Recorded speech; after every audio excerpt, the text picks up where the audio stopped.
এটা এটা ওনাদের হতে পারে, এটার সাথে বিএনপি একমত নয়, এটা আমরা পরিষ্কারভাবে বলে দিয়েছি। পুরো আলোচনায় বিএনপির অবস্থান ছিল যে গণভোট আর নির্বাচন একই দিনে হবে, দুটো ব্যালটের মাধ্যমে। এটা দিনের আলোর মতো পরিষ্কার। নতুন করে এই সাবজেক্টকে সামনে আনার কোনো সুযোগ নাই।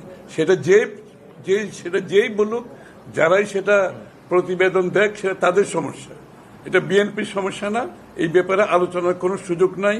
নির্বাচনের দিন দুইটা ব্যালটের মাধ্যমে গণভোট হবে,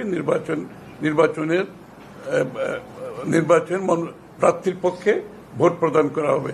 এর বাইরে যাওয়ার কোনো সুযোগ নাই। এটা বিএনপির প্রথম দিন থেকে অবস্থান, এখনো সেই অবস্থানের কোনো পরিবর্তন হয়নি, আগামী দিনেও সেটার কোনো পরিবর্তন হবে না। আমরা তো বলেছি আমাদের অবস্থান একেবারেই পরিষ্কার। কারা কি রিকমেন্ড করেছে এটা তাদের সমস্যা। তারা তো বাংলাদেশে ভোট করবে না, ভোট করবে রাজনৈতিক দলগুলো। রিকমেন্ড অনেক কিছু করতে পারে। আমাদের অনেকগুলো রিকমেন্ডেশন ছিল যেগুলো ঐক্যমতে আসে নাই। ইট ডাজন্ট মিন দ্যাট এটা আমাদের ঐক্যমতে সই করতে পারবো না, সই করেছি তো, যতটুকু ঐক্যমত হয়েছে।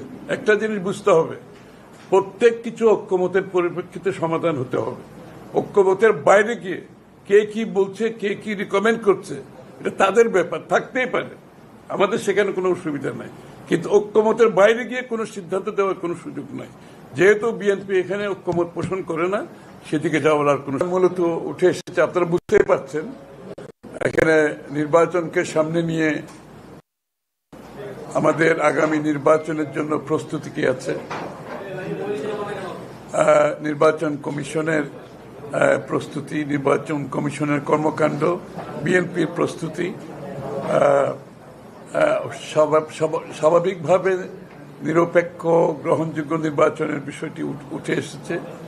তো এই আলোচনার মধ্যে যেটা সবচেয়ে বেশি উঠে এসেছে সেটা হচ্ছে একটা নিরপেক্ষ গ্রহণযোগ্য নির্বাচনের পরিপ্রেক্ষিতে আজকের প্রেক্ষাপটটা কি, সেটা আলোচনা এসছে।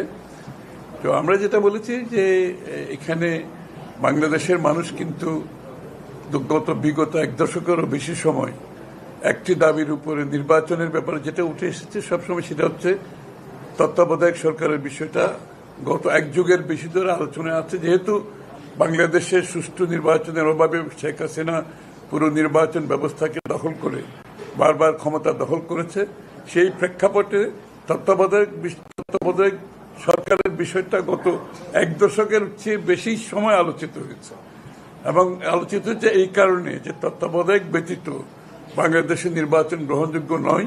এই জন্য সমস্ত রাজনৈতিক দল ঐক্যবদ্ধভাবে তত্ত্বাবধায়কের পক্ষে বিগত বৎসরগুলোতে দাবি তুলেছে। সেটা আজকের প্রেক্ষাপটেও ভিন্ন কিছু নয়।